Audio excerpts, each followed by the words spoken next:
வணக்கம். ஜூலை 14, 2023 அன்னைக்கு இந்தியாவில் ரொம்ப எதிர்பார்க்கப்பட்ட சந்திராயன் 3 மிஷன் லான்ச் ஆச்சு.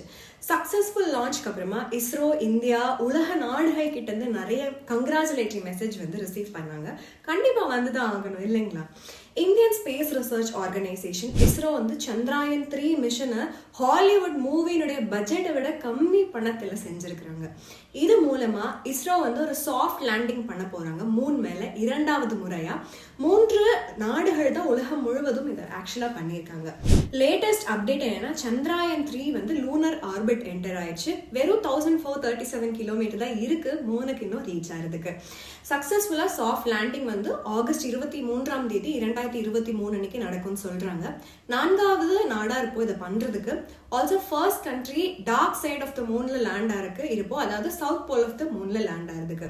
நண்பர்களே, 2020 Indian space economy $9.6 billion value பண்ணப்பட்டுச்சு Ernst & Young மூலமா. இந்த நம்பர் $13 பில்லியன் 2025 ஆகும்னு சொல்றாங்க. கடந்த 5 வருடத்துல இஸ்ரோ ஒரு ரெவென்யூவா 1100 crores ஜென்ரேட் பண்ணிருக்காங்க. 177 ஃபாரின் சேட்டலைட்ஸ் லான்ச் பண்ணி. But Indian space economy ISRO நல்லா வளர்றத நம்ம இந்த இடத்துல பார்க்கலாம். இந்த மாதிரி ஒரு சிச்சுவேஷன்ல சந்திராயன் 3 மிஷன் சக்சஸ்ஃபுல்லா இருந்துச்சு அப்படின்னா இந்தியன் ஸ்பேஸ் எக்ஸ்ப்ளரேஷன் செக்டருக்கு இன்னும் நிறைய முதலீடுகள் வரும் அப்படின்னு சொல்லிட்டு நம்ம எதிர்பார்க்கலாம். கரெக்டா? 3 ரீச் ஆனதுக்கு அப்புறம் நம்ம ஸ்டாப் ஆக போறதுல மார்ஸும் நம்ம ரீச் ஆக போறோம். ஸோ இஸ்ரோ நம்மளுடைய நாட்டினுடைய வளர்ச்சிக்கு ரொம்ப கிரிட்டிக்கலா இருக்கு. அப்பனா இஸ்ரோல நான் முதலீடு செய்யணும் அப்படின்னு நமக்கு தோணும். பட் இஸ்ரோ டைரக்டா இந்தியா கவர்மெண்டோடைய டிபார்ட்மெண்ட் ஆஃப் ஸ்பேஸ் கீழே ஆப்ரேட் பண்றாங்க. அப்புறம் லிஸ்டடான கம்பெனியும் இது கிடையாது. ஆப்வியஸா டைரக்டா நம்மளால இஸ்ரோல முதலீடு செய்ய முடியாது. பட் எஸ், சில லிஸ்டட் நிறுவனங்கள் இருக்காங்க. இஸ்ரோனுடைய ஆப்ரேஷன்ஸ், சப்ளை, பார்ட் சப்ளை கொடுக்கறது, கிரிட்டிக்கல் விஷயங்கள் பண்றதுக்கு சில நிறுவனங்கள் உதவி செஞ்சுட்டு இருக்காங்க. அந்த கீ பிளேயர்ஸ் யாரெல்லாம் சந்திராயன் 3 மிஷன்லயும் அவங்க ஒரு பெரிய கீ ரோல் வகிச்சிருக்காங்க. ஸோ இன்னைக்கு அந்த மாதிரி 5 லிஸ்டட் நிறுவனங்களை பார்க்க போறோம். இஸ்ரோவோட பிஹைண்ட் த சீன்ஸ் சக்சஸ் இருக்குல்ல, இந்த ஹை ப்ரெசிஷன் மிஷன்ஸ் எல்லாம் பண்றதுக்கு, அந்த நிறுவனங்களை தான் பார்க்க போறோம். நம்ம சார்ட் படிக்க கம்பெனி எல்லாமே 1 year ரிட்டர்ன் பேஸ் பண்ணி அசெண்டிங் ஆர்டர் ஏறு வரிசையில சார்ட் பண்ணியிருக்கோம். சரிங்களா? ஸோ எந்த நிறுவனம் அதிகமா ரிட்டர்ன்ஸ் கொடுத்துருக்கோ அதை கடைசியில நம்ம பார்ப்போம். ஸோ வாங்க நம்ம இன்னைக்கு இந்த ஃபன் ஜேர்னிக்குள்ள போயிட்டு எல்லா நிறுவனங்களையும் டாப் 5 நிறுவனங்கள் இஸ்ரோ பேஸ் பண்ணியிருக்கிற இந்த நிறுவனங்களை பார்க்கலாம். 8 7 6 5 4 3 2 1 0.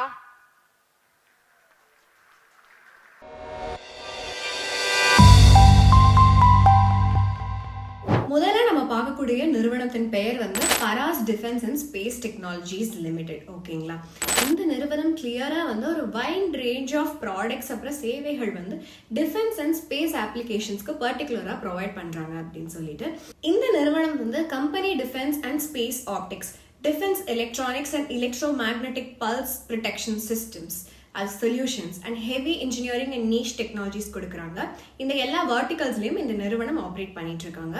இந்த நிறுவனம் -3.20 ரிட்டர்ன் கொடுத்திருக்கு கடந்த ஒரு வருடத்துல. 2018 பராஸ் டிஃபென்ஸ் ஒரு லார்ஜ் சைஸ் ஆப்டிக்ஸ் செக்மெண்ட்குள்ள என்ட்ரி கொடுத்தாங்க. இந்த சமயத்துல ஒரு பெரிய ஆர்டர் வந்தது இஸ்ரோ கிட்ட இருந்து. ரெவென்யூ FY22 பார்த்தோம்னா 51% revenue defence and space optics vertical வந்திருக்கு. 23% heavy engineering, 26% defence electronics and electromagnetic pulse protection solutions business செக்மெண்ட்ல வந்திருக்கு. 40க்கும் மேற்பட்ட வருடங்கள்ல இந்த நிறுவனம் டிஃபென்ஸ் அண்ட் ஸ்பேஸ் இன்ஜினியரிங்ல இருந்திருக்காங்க. பராஸ் டிஃபென்ஸ் என்னென்ன தொழில்நுட்பங்கள்ல வேலை செய்யறாங்கன்னு பாத்தீங்கன்னா rocket and missiles, space and space research, novel systems, land and armoured vehicles, electronic warfare and surveillance, electromagnetic shielding, இதுல எல்லாம் வேலை செய்யறாங்க. ஸ்டேட் ஆஃப் தி ஆர்ட் தயாரிப்பு இடங்கள் இருக்கு. 600க்கும் மேற்பட்ட மக்கள் இந்த இடத்துல வேலை செய்யறாங்க. கம்ப்ளீட் சொல்யூஷன் கொடுக்குறாங்க. டிசைன் பண்றதுல இருந்து கமிஷன் பண்ற வரைக்கும் ஸ்மால்ல இருந்து லார்ஜ் ப்ராஜெக்ட்ஸ்க்கு. Paras defence technology development R&D தான் இந்த நிறுவனத்துக்கு ட்ரூ IDDM கம்பெனி, அதாவது இந்தியன் டிஃபென்ஸ் இண்டஸ்ட்ரியில இருக்கிற ஒரு கம்பெனியா இருக்கு. IDDM அப்படின்னா indigenously design, developed and manufacture in our own country. நம்மளே செய்யற விஷயங்களை சொல்றது தான் இந்த நிறுவனம். எல்லாமே அவங்க தான் பண்றாங்க. பராஸ்க்கு வைட் ரேஞ்ச் ஆஃப் ப்ராடக்ட்ஸ் இருக்கு, டைவர்ஸ் செக்டர்ல heavy engineering, defence and space optics, அப்புறம் டிஃபென்ஸ் எலக்ட்ரானிக்ஸ்ல இந்த எல்லா செக்டர்ஸுமே ஹைலி ரெகுலேட்டட் செக்டர்ஸ். யாராவது என்ட்ரி பண்ணோம்னா அதுல பெரிய பேரியரும் இருக்கு. ஓகேங்களா, டைவர்சிஃபைட் கஸ்டமர் பேஸ் இருக்காங்க, கவர்மெண்ட் ஆர்ம்ஸ், கவர்மெண்ட் ஆர்கனைசேஷன்ஸ், யாரெல்லாம் வந்து இந்த டிஃபென்ஸ் அண்ட் ஸ்பேஸ் ரிசர்ச்ல இருக்காங்களோ அவங்கெல்லாம், like Bharat dynamics limited, Bharat electronics limited, Hindustan aeronautics limited, L&T, அப்புறம் சில பிரைவேட் என்டிட்டிஸ். இந்த நிறுவனம் இஸ்ரேலுக்கு, சிங்கப்பூர், யூஎஸ்ஏ இந்த மாதிரி பேஸ்ட் கம்பெனிஸ்க்கு எக்ஸ்போர்ட் பண்றாங்க. ஷேர் ஆஃப் எக்ஸ்போர்ட் வந்து 15% இருக்கு டோட்டல் சேல்ஸ்ல. Customer base, client sector, product portfolio எல்லாமே கொஞ்சம் டைவர்சிஃபைடா இருக்கு இந்த நிறுவனத்துக்கு. நம்ம பார்க்கலாம், டைவர்சிஃபைட் ப்ராடக்ட் போர்ட்ஃபோலியோ வந்து ஒரு நல்ல ரிலேஷன்ஷிப் கொடுக்குது கீ கஸ்டமர்ஸ் கூட. ஸ்கேல் பண்றதுக்கும் மீடியம் டேர்ம்ல பயங்கரமா இருக்கும். இன்னொரு விஷயம் நம்ம மைண்ட்ல வச்சுக்கணும் இந்த நிறுவனத்தை பத்தி, ஒர்க்கிங் கேபிட்டல் இன்டென்சிவா இருக்கிற ஒரு நிறுவனம் இது. கம்பெனியோட டெப்டர்ஸ் டேஸ் அப்புறம் இன்வென்ட்ரி டேஸ் இது நம்ம தெரிஞ்சுக்கலாம். மார்ச் 2023 படி டெப்டர் டேஸ் வந்து 247, இன்வென்ட்ரி டேஸ் வந்து இந்த நிறுவனத்துக்கு 323. ஸோ இந்த நிறுவனம் வந்து அவங்களுடைய ஸ்கேல் ஆஃப் பிஸ்னஸ் இன்க்ரீஸ் பண்ணணும், ரிக்வயர்மெண்ட் ஆஃப் ஒர்க்கிங் கேபிட்டலும் வந்து இது இன்க்ரீஸ் ஆனால் இதுவும் இன்க்ரீஸ் ஆகும். ஸோ இந்த சிச்சுவேஷன் மானிட்டர் பண்ணுறது ரொம்பவே இம்பார்ட்டன்ட். இப்போ இந்த நிறுவனத்துடைய சில கீ ஃபினான்ஷியல்ஸை நம்ம பார்க்கலாம். ஃபண்டமெண்டல் ரேஷியோஸ் நம்ம இப்போ பார்க்கலாம். Market capitalisation 2454.08 crores, CMP 629.25 rupees, PE 70.93, debt to equity எதுவும் இல்லை, 5 year sales CAGR சதவீதம் 8.41, ROE சதவீதம் 9.09, 1 year return -3.20%, 5 year return எதுவும் கிடையாது. இந்த டேட்டால 9th August 2023 அப்போ எடுத்தது. அடுத்து நம்ம பேசக்கூடிய நிறுவனம் வந்து Larson and Toubro limited. Larson and Toubro limited ஒரு மல்டிநேஷனல் காங்க்ளோமரேட் நிறுவனம். அவங்க இன்ஜினியரிங், ப்ரொக்யூர்மெண்ட், கன்ஸ்ட்ரக்ஷன், இபிசி இதில் வந்து சொல்யூஷன்ஸ் கொடுக்குறாங்க. Infrastructure, hydro carbon, power, process industries, அப்புறம் டிஃபென்ஸ் செக்டருக்கு. இது தவிர இந்த நிறுவனம் வந்து ஹைடெக் தயாரிப்பு அப்புறம் சேவைகள் கொடுக்கும் செக்டர்ஸ், இதோட சப்சிடரிஸ் கூட பண்ணிட்டு இருக்காங்க. கடைசி ஒரு வருடத்துல எல்என்டி 42.93% ரிட்டர்ன் கொடுத்திருக்காங்க. எல்என்டி வந்து கிரிட்டிக்கல் பூஸ்டர் செக்மெண்ட்ஸ்ல தயாரிப்பு செஞ்சிருக்காங்க. நேம்லி ஹெட் எண்ட் செக்மெண்ட், அப்புறம் மிடில் செக்மெண்ட், நாசில், பக்கெட், ஃபிளான்ஜ், சந்திராயன் 3க்கு வந்து இவங்க இதை பண்ணியிருக்கிறாங்க. நம்ம இந்த நிறுவனத்துடைய பிசினஸ் செக்மெண்ட்டை பத்தி பேசுறோம் அப்படின்னா, ஃபர்ஸ்ட் செக்மெண்ட் வந்து இன்ஃப்ராஸ்ட்ரக்சர் செக்மெண்ட். இதுல வந்து building, transportation, infrastructure, power transmission, water treatment, இது சம்பந்தப்பட்ட இன்ஜினியரிங், கன்ஸ்ட்ரக்ஷன் தொழில்கள், இந்த வேலைகள்லாம் வரும். இது வந்து கோர் பிசினஸா இருக்கு இந்த பர்டிகுலர் நிறுவனத்துக்கு. நெக்ஸ்ட் வந்து ஹைட்ரோ கார்பன் செக்மெண்ட்ல எல்என்டி வந்து இபிசி சொல்யூஷன்ஸ் வந்து கொடுக்குறாங்க. டிசைன்ல இருந்து கமிஷன் பண்ற வரைக்கும் குளோபல் ஆயில் அண்ட் கேஸ் இண்டஸ்ட்ரிகளுக்கு இவங்க பண்ணிட்டு இருக்காங்க. அடுத்தது பவர் செக்மெண்ட். எல்என்டி வந்து சொல்யூஷன்ஸ் கொடுக்குறாங்க. Power generation equipment, associated systems, இந்த கோல் பேஸ்ட் அப்புறம் கேஸ் பேஸ்ட் தெர்மல் பவர் பிளான்ஸ்க்கு இதை பண்ணிட்டு இருக்காங்க. அடுத்த செக்மெண்ட் என்ன அப்படின்னு பாத்தீங்கன்னா டிஃபென்ஸ் இன்ஜினியரிங் செக்மெண்ட். இந்த இடத்துல எல்என்டி வந்து equipment and system design, development, production, support இதெல்லாம் டிஃபென்ஸ் அப்புறம் ஏரோஸ்பேஸ் துறைகள்ல பண்ணிட்டு இருக்காங்க. இந்த நிறுவனம் ஒரு இம்பார்ட்டன்ட் ரோல் பிளே பண்றாங்க ஸ்பேஸ் மிஷன், எஸ்பெஷலா இந்தியாவில் பண்ற ஸ்பேஸ் மிஷன்ஸ்க்கு. ஹெவி இன்ஜினியரிங் செக்மெண்ட்ல எல்என்டி வந்து தயாரிப்பு சப்ளை செய்யறாங்க. Custom design, critical equipment, oil and gas இண்டஸ்ட்ரிக்கு, பவர் இண்டஸ்ட்ரிக்கும் பண்ணிட்டு இருக்காங்க. இந்த கம்பெனி இந்த துறையில குளோபல் லீடர்ஷிப்பும் வந்து ஹோல்டு பண்றாங்க நமக்கு தெரிய வருது. இப்போ நம்ம சேவைகள் செய்யும் இந்த வணிகத்துக்குள்ள வந்தோம்னா, first information technology segment. LNT வந்து ஐடி அப்புறம் இன்டெகிரேட்டட் இன்ஜினியரிங் சொல்யூஷன்ஸ் வந்து குளோபல் கஸ்டமர்ஸ்க்கு அதனுடைய subsidiaries such as LTI, Mindtree மூலமா கொடுத்துட்டு இருக்காங்க. ஃபினான்ஷியல் சர்வீசஸ் செக்மெண்ட்ல இருந்து நம்ம பார்த்தோம்னா எல்என்டி வந்து financial solutions, rural financing, housing finance, small and medium enterprise finance இதெல்லாம் கொடுத்துட்டு இருக்காங்க. இந்த செக்மெண்ட் வந்து எல்என்டி ஃபினான்ஷியல் ஹோல்டிங்ஸ் லிமிடெட் வந்து பார்த்துட்டு இருக்காங்க. Q1 நம்பர்ஸ் FY24ல இந்த நிறுவனத்துக்கு பார்த்தோம்னா 46% வருவாய் கோர் பிசினஸ் ஆன இன்ஃப்ரால இருந்து வந்திருக்கு. சேவைகள் பிசினஸ் தான் அடுத்து 32% டோட்டல் வருவாயில கான்ட்ரிபியூட் பண்ணிருக்கு. எல்என்டி 60% வருவாய் டொமஸ்டிக் மார்க்கெட்ல இருந்து ஜென்ரேட் பண்றாங்க. 20% வருவாய் யூஎஸ்ஏ அண்ட் இயூல இருந்து ஜென்ரேட் பண்றாங்க.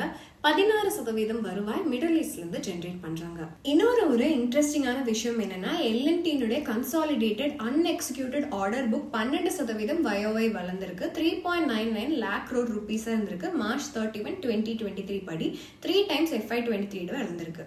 ரொம்ப ஹெல்தி ரெவென்யூ விசிபிலிட்டி காட்டுது மீடியம் டேர்ம்ல. FY23 ஃப்ரெஷ் ஆர்டர் இன்ஃப்ளோ 19% வளர்ந்திருக்கு. லார்ஜ் ஆர்டர்ஸ் வந்து public public space, hydel and tunnels, irrigation systems, ferrous metals, oil and gas, power transmission, distribution, defence வெர்டிக்கல்ல வளர்ந்துருக்கு. இந்த நிறுவனத்துடைய ஆர்டர் புக் டைவர்சிஃபைடா இருக்கு. நிறைய ப்ராஜெக்ட்ஸ், நிறைய கிளைண்ட்ஸ், நிறைய ஜியோகிராஃபிஸ்ல இருந்து. L&Tயுடைய கிளைண்ட்ஸ் வந்து 72% டொமஸ்டிக், 24% மிடில் ஈஸ்ட்ல இருந்து, 4% மீதி நாடுகள்ல இருக்கு. நீங்க ஆர்டர் புக் பாத்தீங்க, unexecuted order book of the company பாத்தீங்கன்னா வெரி மச் ரொம்ப கான்சென்ட்ரேட்டரா இருக்கு இன்ஃப்ரா அண்ட் ஹைட்ரோ கார்பன் செக்மெண்ட்ஸ்ல. இதை நம்ம ஆர்டர் புக்ல இருந்து தெரிஞ்சுக்கலாம். என்ன விஷயத்த மானிட்டர் பண்ணணும் எஸ்பெஷலி இந்த நிறுவனத்துலன்னா அதனுடைய சப்சிடரி LMRHL. L&T வந்து சைசபிள் இன்வெஸ்ட்மெண்ட்ஸ் பண்ணியிருக்காங்க அதனுடைய சப்சிடியான LMRHLல. அது PPP, அதாவது பப்ளிக் பிரைவேட் பார்ட்னர்ஷிப்ல ஹைதராபாடோட மெட்ரோ ரயில் ப்ராஜெக்ட்ல ஒர்க் பண்ணிட்டு இருக்கு. இந்த ப்ராஜெக்ட் ஆப்ரேஷனலா இருக்கு. பட் இதுக்கு கொஞ்சம் ஃபினான்ஷியல் சப்போர்ட் தேவைப்படும் மீடியம் டேர்ம்ல. L&T வந்து கார்பரேட் கேரண்டி, மெஜாரிட்டி ஆஃப் டெப்ட் கொடுத்துருக்காங்க ஃபார் LMRHLக்கு. L&T இது ஃபர்ஸ்ட் டைம் பண்ணுறது கிடையாது. நிறைய இன்வெஸ்ட்மெண்ட்ஸ் பண்ணியிருக்காங்க L&T யூஸ்வலாக இந்த டெவலப்மெண்ட் ப்ராஜெக்ட்ஸ்லாம். சில ப்ராஜெக்ட்ஸ் வந்து நல்ல ரிட்டர்ன்ஸ் வந்து இன்வெஸ்ட்மெண்ட் மேலே மீடியம் டேர்மில் கொடுக்காது. இதனால இந்த நிறுவனத்துடைய ROCE வந்து நிறைய ப்ரெஷரில் இருக்குது அப்படின்னு நம்ம சொல்லலாம். ROCE அப்படின்னா அது ஒரு ஃபினான்ஷியல் ரேஷியோ. எவ்வளோ எஃபிஷியண்டாக ஒரு நிறுவனம் அதனுடைய கேபிட்டலை யூஸ் பண்ணி ரிட்டர்ன்ஸ் ஜென்ரேட் பண்ணுறாங்க அப்படின்னு நம்ம தெரிஞ்சுக்கிறதுக்காக பயன்படுத்தப்பட ஒரு விகிதம். இப்போ இந்த நிறுவனத்துடைய கீ ஃபினான்ஷியல்ஸை நம்ம பார்க்கலாம்.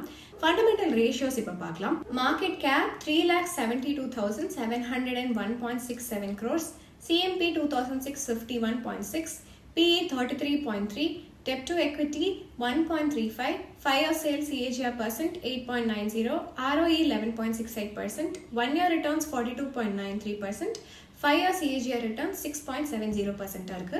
மூன்றாவது நம்ம பார்க்கக்கூடிய நிறுவனத்தின் பெயர் MTAR Technologies Limited. MTAR Technologies தயாரிப்பு செய்யறாங்க machine, equipment, assembly, spare parts. இதெல்லாம் energy, nuclear, space, aerospace, defence and engineering துறைகள்ல பயன்படுத்தப்படுது.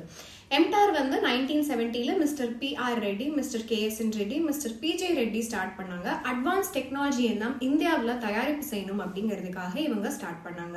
இந்த நிறுவனம் வந்து 54.62% ரிட்டர்ன் கொடுத்திருக்கு கடந்த ஒரு வருடத்துல. மேனுஃபேக்சரிங் ஹப் ஹைதராபாத்ல 7 யூனிட் வச்சிருக்காங்க. 4 கிலோமீட்டர் ரேடியஸ்க்கு டெடிகேட்டட் எக்ஸ்போர்ட் ஃபெசிலிட்டி இருக்கு. மேனுஃபேக்சரிங் ஃபெசிலிட்டி MTAR தான் வந்து இஸ்ரோட என்ஜின்ஸ் வந்து ஃபேப்ரிகேட் பண்ணாங்க. நியூமரஸ் பிசினஸ் செக்மெண்ட்ஸ் இந்த நிறுவனத்தை பத்தி பேசணும் அப்படின்னா ஃபர்ஸ்ட் வரது நியூக்ளியர் செக்மெண்ட்டுங்க. இந்த செக்மெண்ட்ல MTAR வந்து காம்ப்ளெக்ஸ் காம்பனன்ட்ஸ், அசம்பிளிக்கு, fuel machining, head, grid plate, FM bridge, columns, nuclear ரியாக்டர்ஸ்க்கு தயாரிப்பு செஞ்சுட்டு இருக்காங்க. அடிஷனலா இந்த நிறுவனம் வந்து control plugs, water lubricated bearings இதெல்லாம் வேரியஸ் அசம்பிளிஸ்க்கு பயன்படுத்தப்படுது. அதுவும் தயாரிப்பு செய்யறாங்க. FY23ல MTAR வந்து 8% டோட்டல் ரெவென்யூ இந்த செக்மெண்ட்ல இருந்தா ஜென்ரேட் பண்ணிருக்காங்க. இந்த செக்மெண்ட்ல இந்த நிறுவனத்துக்கு நிறைய பெரிய கிளைண்ட்ஸ் இருக்காங்க. DAE, BAR, NPCIL இந்த மாதிரி. நெக்ஸ்ட் செக்மெண்ட் நம்ம எதை பத்தி பேச போறோம்னு பாத்தீங்கன்னா ஸ்பேஸ் செக்மெண்ட் பத்தி பேச போறோம். இந்த செக்மெண்ட்ல MTAR வந்து மேனுஃபேக்சர் பண்றாங்க liquid propulsion rocket engine, cryogenic engine, அப்புறம் மீதி காம்ப்ளெக்ஸ் காம்பனன்ட்ஸ், அப்புறம் அசம்பிளிஸ் கிளைண்ட்ஸ்க்காக செஞ்சுட்டு இருக்காங்க. FY23ல இந்த செக்மெண்ட் 9% இந்த நிறுவனத்துடைய டோட்டல் ரெவென்யூல கான்ட்ரிபியூட் பண்ணிருக்கு. இந்த செக்மெண்ட்ல நம்ம கிளைண்ட்ஸ் யாரெல்லாம் இந்த நிறுவனத்துக்குன்னு பாத்தீங்கன்னா பெரிய பெயர்களான ISRO, SAC, RFAEL, Tata, தேல்ஸ், அலீனியா space இதெல்லாம் வந்து இவங்களுடைய கிளைண்ட்ஸா இருக்காங்க. அடுத்த செக்மெண்ட்னா கிளீன் எனர்ஜி. இது வந்து மெஜாரிட்டியா அந்த நிறுவனத்துக்கு ரெவென்யூ ஜென்ரேட் பண்ணுது. இந்த கம்பெனி வந்து complex fabrication, structure related projects எல்லாம் எடுக்கிறாங்க. பவர் யூனிட்ஸ், அப்புறம் எனர்ஜி செக்டருக்கும் அதெல்லாத்தையும் இந்த நிறுவனம் செஞ்சுட்டு இருக்காங்க. FY23ல இந்த நிறுவனம் 77% டோட்டல் ரெவென்யூ வந்து இந்த கிளீன் எனர்ஜி செக்டர்ல இருந்து ஜென்ரேட் பண்ணிருக்காங்க. இந்த செக்மெண்ட்ல இந்த நிறுவனத்துக்கு இருக்கிற கிளையன்ட்ஸ் வந்து ப்ளூம் எனர்ஜி, அப்புறம் GE. அடுத்த செக்மெண்ட் இந்த நிறுவனத்துக்கு என்னன்னு பாத்தீங்கன்னா அதர் ப்ராடக்ட்ஸ் வந்து manufacturing items, high and fabrication, high precision sheet metal, electro mechanical actuators, MNC, aerospace customers and கிளைண்ட்ஸ்க்கு பண்ணிட்டு இருக்காங்க. இந்த செக்மெண்ட் வந்து இந்த நிறுவனத்துக்கு 4% வருவாய் ஜென்ரேட் பண்ணிருக்கு. இந்த நிறுவனத்துடைய கடைசி பிசினஸ் செக்மெண்ட் பாத்தீங்க அப்படின்னா டிஃபென்ஸ். இதுல தயாரிப்பு செய்யறாங்க helicopter housing, magnesium gear box, அப்புறம் டாலியா ஆக்சுவேட்டர்ஸ் இதெல்லாம் இந்த நிறுவனம் தயாரிப்பு செய்யறாங்க. FY23ல இந்த நிறுவனம் 3 60% அதனுடைய வருவாயை டிஃபென்ஸ் செக்டர்ல இருந்து ஜெனரேட் பண்ணியிருக்காங்க. இந்த செக்மெண்ட்ல கூட இந்த நிறுவனத்துக்கு கிளையன்ஸ் யாரெல்லாம் பாத்தீங்கன்னா DRDO, பாரத் டைனமிக்ஸ், அப்புறம் HAL. இந்த நிறுவனத்துக்கு ஹெல்தியான அன்எக்ஸிக்யூட்டட் ஆர்டர் புக் இருக்கு. 1173 crores மார்ச் 31, 2023 படி ஆம்பிள் விசிபிலிட்டி மீடியம் டேர்ம்க்கு கொடுக்குது. டிஃப்ரெண்ட் செக்மெண்ட்ஸ் இந்த நிறுவனத்துல இருக்கிற பிசினஸ்ல. அடுத்த முக்கியமான விஷயம் என்னன்னு பாத்தீங்கன்னா ரெவென்யூ இந்த புது கிளைண்ட்ஸ் கிட்ட இருந்து வருது. இந்த கான்ட்ரிபியூஷன் வந்து அடுத்த வருஷத்துல இருந்து அதிகமாகும். இது தவிர நியூ கேப்பபிலிட்டி இருக்கு business of sheet metal manufacturing and ஃபேப்ரிகேஷன்ல. அதுவும் வந்து அடுத்த ஃபிஸ்கல் இயர்ல இருந்து கான்ட்ரிபியூட் பண்ண ஆரம்பிக்கும். கிராஸ் மார்ஜின் இந்த நிறுவனத்துடைய கன்சிஸ்டன்டா 60% அதிகமா இருக்கு. ஆப்ரேட்டிங் மார்ஜின் வந்து கன்சிஸ்டன்டா 28% இருந்து 34% இருந்திருக்கு. FY 18 இருந்து 22 வரைக்கும் ஸ்ட்ராங் காம்படிட்டிவ் அட்வான்டேஜ் இருக்கு பிரைசிங் பவர் வந்து கம்பேர் பண்ணும்போது. பட் ஒரு பொட்டன்ஷியல் ரிஸ்க் இருக்கு இந்த நிறுவனத்துக்கு. எம்டா இருக்கு ஃபிஸ்கல் இயர் 2018 இருந்து.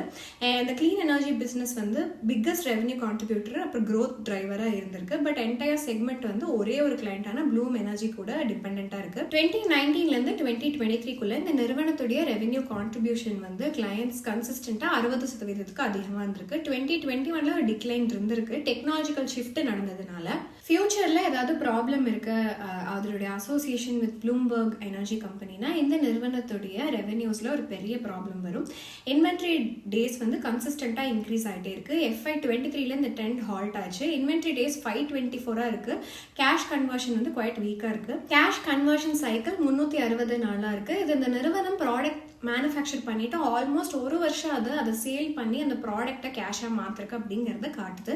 இப்போ அந்த நிறுவனத்துடைய சில கீ ஃபினான்ஷியல் நம்பர்ஸை நம்ம ஸ்கிரீன்ல பார்க்கலாம்.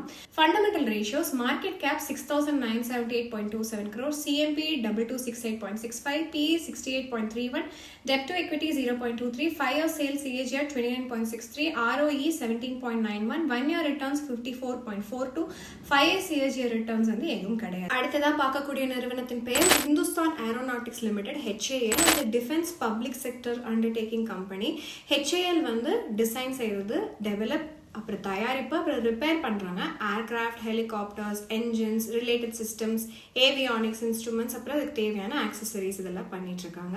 இந்த நிறுவனம் கடந்த ஒரு வருடத்துல 76.37% ரிட்டர்ன்ஸ் கொடுத்திருக்கு. HAL வந்து 208 crore rocket engine manufacturing facility இஸ்ரோக்கு தயாரிப்பு செஞ்சிருக்காங்க.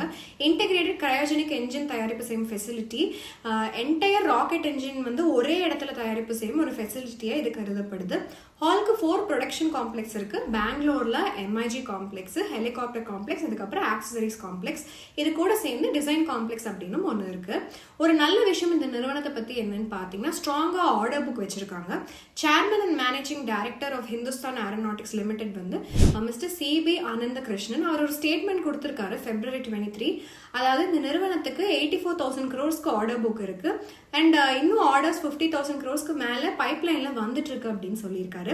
நம்ம இந்த ஆர்டர் புக்கை நம்ம ரெவென்யூ கூட கம்பேர் பண்ணோம் FY 23 அப்படின்னு பாத்தீங்கன்னா ரெவென்யூ 26,928 crores இருக்கு. 3.1 times அவங்க ரெவென்யூ வந்து நல்ல ஆர்டர் ஃப்ளோ இருக்கு. ஹெல்தியா ரெவென்யூ வந்து இன்கமிங் இருக்கு அப்படிங்கறத காட்டுது. அப்புறம் அவர் வந்து கண்ட்ரீஸான அர்ஜென்டினா, ஈஜிப்ட் வந்து இன்ட்ரெஸ்ட் கொடுத்திருக்காங்க. லைட் காம்பேட் ஏர்கிராஃப்ட் தேஜாஸ் ஹாலோடதுக்கு அர்ஜென்டினா 15 ஏர்கிராஃப்டும், ஈஜிப்ட்க்கு ஃபிளீட் வந்து 20 LCAs வேணும் சொல்லியிருக்காங்கன்னு சொல்லியிருக்காரு. ரெவென்யூ பிரேக் டவுன் நம்ம ஹாலுக்கு பார்த்தோம்னா 70% ரெவென்யூ வந்து ரிப்பேர் அண்ட் ஓவர் ஹால், அதாவது ROH செக்மெண்ட்ல இருந்து வருது. 17.6% எக்ஸ்போர்ட்ல இருந்தும் 11.4% டிசைன் அண்ட் டெவலப்மெண்ட் ப்ராஜெக்ட்ஸ்ல இருந்தும் இந்த நிறுவனத்துக்கு வந்துட்டு இருக்கு. ஹாலுக்கு ஸ்ட்ராங் ஃபினான்ஷியல் ப்ரொஃபைல் இருக்கு. நம்ம வந்து இதை ஹெல்தி ப்ராஃபிட் மார்ஜின்ஸ்ல பார்க்கலாம். சில இண்டிகேட்டர்ஸ் ஆனா ROE and ROCE and cash ப்ரொஃபைலை வச்சு இதை நம்ம தெரிஞ்சுக்கலாம். ஒரு மானிட்டரபிள் ஆஸ்பெக்ட் இந்த நிறுவனத்துக்கு என்னன்னு பாத்தீங்கன்னா நிறைய ரெவென்யூ இந்தியன்ஸ் டிஃபென்ஸ் ஃபோர்ஸஸ்ல இருந்து இந்த நிறுவனத்துக்கு வருது. இந்த அக்ரிமெண்ட்ஸ் எல்லாமே ஃபண்டிங் வந்து ரிசீவ் பண்ணிக்காங்க மினிஸ்ட்ரி ஆஃப் டிஃபென்ஸ் பட்ஜெட்ல அண்ட் வேரியஸ் விங்ஸ்ல இருந்து அலாட்மெண்ட் இருக்கு இந்தியன் டிஃபென்ஸ் ஃபோர்ஸஸ்ல, அங்கிருந்து வருது. இந்த நிறுவனம் வந்து பேமெண்ட் டிலேஸ் பார்த்திருக்காங்க பாஸ்ட்ல, அதனால ரிசீவபிள்ஸ் இன்க்ரீஸ் ஆயிட்டு எக்ஸ்டர்னல் ஃபினான்சிங் வந்து சில இடத்துல ரிக்வயர்ட் ஆயிருக்கு. அவங்களுடைய ஆர்டர்ஸ் வந்து ஸ்ட்ரிஞ்சன்ட் டெட்லைன்ஸ் இருக்கும், அதனால ப்ரீடிஃபைன் மார்ஜின்ஸ் இருக்கும். இதனால இந்த நிறுவனத்துடைய ஆபரேஷன்ஸ் அண்ட் ப்ராஃபிட்டபிலிட்டி வந்து இந்த கான்ட்ராக்ட்ஸை டிபெண்ட் பண்ணியே இருக்கும். இப்போ இந்த நிறுவனத்தினுடைய சில கீ ஃபினான்ஷியல்ஸை நம்ம பார்க்கலாம். ஃபண்டமெண்டல் ரேஷியோஸ் மார்க்கெட் கேப் வந்து 1,27,903.2 crores இருக்கு. CMP 3825 இருக்கு. PE 22 இருக்கு. டெப்ட் to equity 0. 5-year sales CAGR 27.77, ROE percent 27.16, 1 year returns percent 76.37, 5 year CAGR returns percent 31.39 இருக்கு. அடுத்து பார்க்கக்கூடிய நிறுவனம் Bharat heavy electricals limited BHEL. இந்தியாவினுடைய பெரிய இன்ஜினியரிங் அண்ட் தயாரிப்பு நிறுவனமா இருக்காங்க. சேவைகள் கொடுக்குறாங்க நிறைய துறைகள்ல. எக்கனாமில பவருக்கு, transmission, transportation, defence, aerospace, oil and gas, emerging sectors ஆன battery energy storage, EV chargers இதுக்கும் கொடுத்துட்டு இருக்காங்க. கடந்த ஒரு வருடத்துல இந்த நிறுவனம் 92.31% ரிட்டர்ன்ஸ் கொடுத்திருக்கு. இப்போ நம்ம இஸ்ரோ பற்றி பேசும்போது ISRO lithium ion batteries use பண்ணியிருக்காங்க. இது எல்லாமே அவுட் சைட் இந்தியாவிலேருந்து வாங்கியிருக்காங்க. லேட்டர் BHEL வந்து இந்த பேட்டரிஸ் எல்லாம் அசம்பிள் பண்ணி ப்ரிப்பேர் பண்ண ஆரம்பிச்சிட்டாங்க இஸ்ரோனுடைய ஸ்பேஸ் ப்ரோக்ராமினுடைய ஸ்பெசிஃபிக் ரிக்வயர்மெண்ட்ஸ்க்காக. பட் இப்போ BHEL வந்து இந்த தயாரிப்பெல்லாம் லித்தியம் அயன் பேட்டரிஸ்க்கு இன்ஹவுஸாக பண்ணுறாங்க இஸ்ரோவில். ஸோ இஸ்ரோ வந்து இந்த செல்ஸை வேற நாடுகள்லேருந்து வாங்க வேண்டாம். இஸ்ரோ வந்து டெக்னாலஜி ஷேர் பண்ணுறாங்க BHEL கூட. இதனால BHEL வந்து இந்த தயாரிப்பு செய்கிறாங்க lithium ion cells. But batteries தேவை வேற துறைகள்ல எனர்ஜி ஸ்டோரேஜ், மொபிலிட்டியில இருந்தாலும் அதுக்கும் பயன்படுத்தப்படும். BHEL வந்து ஒரு மாடர்ன் ஃபெசிலிட்டி செட் பண்ண போறாங்க பெங்களூர்ல இந்த செல்ஸ் ப்ரொடியூஸ் பண்றதுக்கு. 2 கீ செக்மெண்ட்ஸ் இருக்கு. ஒன்னு பவர் செக்மெண்ட், இன்னொன்னு வந்து இண்டஸ்ட்ரியல் செக்மெண்ட். பவர் செக்மெண்ட்ல இந்த நிறுவனம் சேவைகள் கொடுக்குறாங்க. எந்தெந்த துறைகளுக்கு, எந்தெந்த வணிகம்னு பாத்தீங்கன்னா thermal, gas, hydro and nuclear power பிளான்ட்ஸ்க்கு. அடுத்தது இண்டஸ்ட்ரியல் செக்மெண்ட். இதுல வந்து எக்யூப்மெண்ட் கொடுக்குறாங்க நிறைய துறைகளுக்கு. Transportation, defence and aerospace. EPC பண்றாங்க, அதாவது engineering, procurement and construction work இந்த துறைகளுக்கெல்லாம் பண்றாங்க. செக்மெண்ட் வைஸ் பெர்ஃபார்மன்ஸ் இந்த நிறுவனத்துக்கு பார்த்தோம் அப்படின்னா FY23ல 79% BHEL உடைய ரெவென்யூ வந்து இண்டஸ்ட்ரி செக்மெண்ட்ல இருந்து வந்திருக்கு. 21% பவர் செக்மெண்ட்ல இருந்து வந்திருக்கு. BHEL வந்து manufacturing capacity 20 GW per year வச்சிருக்காங்க. 140க்கும் மேற்பட்ட ப்ராஜெக்ட் சைட்ஸ் இருக்கு இந்தியாலையும் அப்ராட்லையும். 16 தயாரிப்பு இடங்கள், 2 ரிப்பேர் சென்டர், 8 சர்வீஸ் சென்டர் இருக்கு. BHEL ஸ்ட்ராங் பொசிஷன் வச்சிருக்காங்க ஹெவி எலக்ட்ரிக்கல் எக்யூப்மெண்ட் தயாரிப்பு செய்யறதுல ஆல்மோஸ்ட் 5 டெக்கேட்ஸ்க்கு. Top notch technology and powerful resources பயன்படுத்தி BHEL வந்து அவங்களுடைய பொசிஷன், அதுக்கப்புறம் சிக்னிஃபிகண்டாக மார்க்கெட் கேப், அப்புறம் மார்க்கெட் ஷேர் இருக்கலாம் இண்டஸ்ட்ரியிலன்னு பிளான் பண்ணிக்காங்க. ரீசன் என்ன சக்ஸஸ்க்குன்னு பார்த்தீங்கன்னா ஸ்கில்டாக இருக்காங்க, எக்ஸ்பீரியன்ஸ்ட் ஒர்க் ஃபோர்ஸ் வச்சுருக்காங்க. இந்த நிறுவனம் வந்து சப்ஸ்டான்ஷியலாக இன்வெஸ்ட்மெண்ட், ரிசர்ச் அண்ட் டெவலப்மெண்ட்டில் பண்ணுறாங்க. அதோடைய எஃபிஷியன்சி இம்ப்ரூவ் பண்ணுறதுக்கு better product design and cost reduction, electrical equipment இந்த EPC மார்க்கெட்டில் பண்ணுறதுக்கு. ஒரு விஷயம் நம்ம BHEL வாட்ச் பண்ணோம், FY23 கேஷ் ஃப்ளோஸ். FY23ல BHEL ஃப்ரீ கேஷ் ஃப்ளோ நெகட்டிவாக இருந்திருக்கு. அதாவது இந்த நிறுவனம் கம்மி மணி தான் ஜென்ரேட் பண்ணிக்க ஆப்ரேஷன்ஸ்லேருந்து அதிகமாக ஸ்பெண்ட் பண்ணியிருக்கு. இந்த சமயத்தில் free cash flow negative 7.4 billion ரூபீஸாக இருக்கு.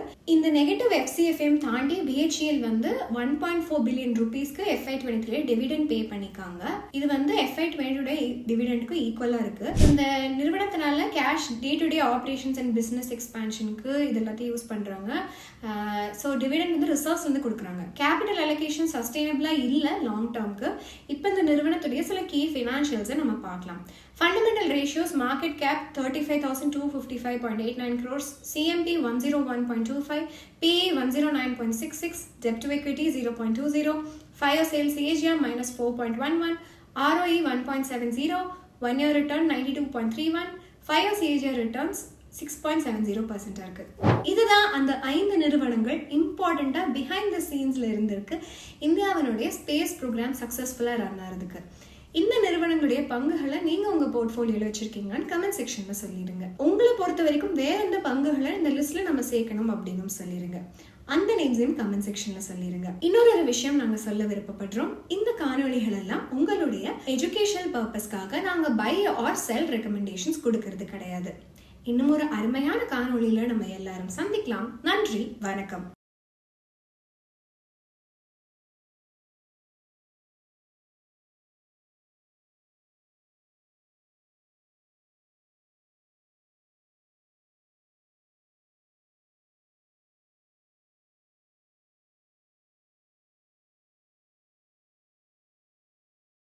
Investment in securities market are subject to market risks. Read all the related documents carefully before investing. Please read the risk disclosure documents carefully before investing in equity shares, derivatives, mutual fund, and or other instruments traded on the stock exchanges.